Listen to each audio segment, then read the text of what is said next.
இந்த பகுதியானது களிமார் என்று அழைக்கப்பட்டது. இங்கு திரு ஜெபஞானம் என்ற ஒரு மாமனிதர் தேவனை தன் சொந்த இரட்சகராக ஏற்றுக்கொண்டார். இதனால் அந்த பகுதி இறை ஒளியை பெற்றது.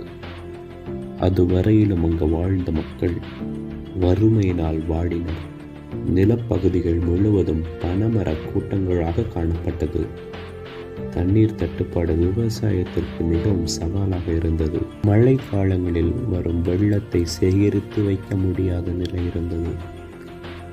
ஆறுகள் வறண்டு காணப்பட்டன. மக்கள் தங்களுடைய அன்றாட தேவைகளை நிறைவேற்றுவதே கடினமாக இருந்தது.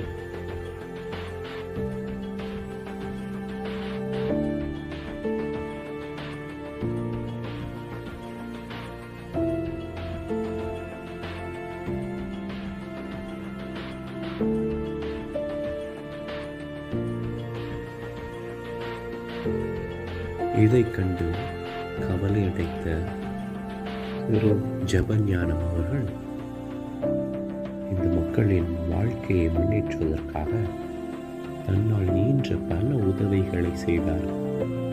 அவர்களுடைய உதவியினால் மக்களுடைய வாழ்வாதாரம் மெல்ல மெல்ல உயர்ந்தது.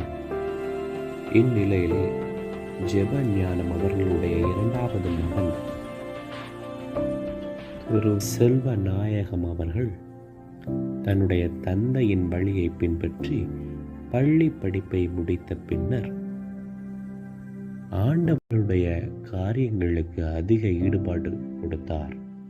தென் திருவிதாங்கூரில் உள்ள பல கிராமிய சபைகளுக்கு சென்று ஊழியங்களை செய்தார்.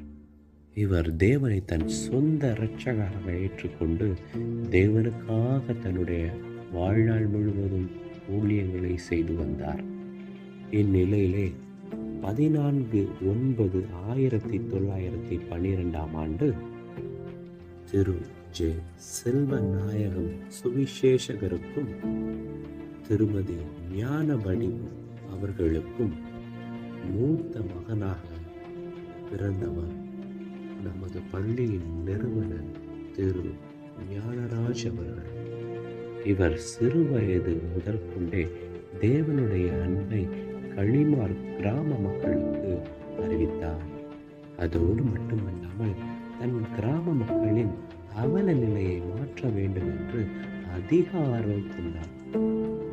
திரு ஞானராஜ் அவர்களுடைய முயற்சிக்கும் அவருடைய நல்ல உள்ளத்திற்கும் தேவன் பதிலளித்தார். ஆகவேதான் இன்றைய நாளிலே நாம் நம்முடைய பகுதியிலே பஸ் நிறுத்தம், அஞ்சல் நிலையம், நீர்த்தேக்கம் மற்றும் நாம் இன்றைய நாளிலே பயின்று வரும் இந்த அழகான பள்ளி ஆகியவற்றை நாம் பெற்றுள்ளோம்.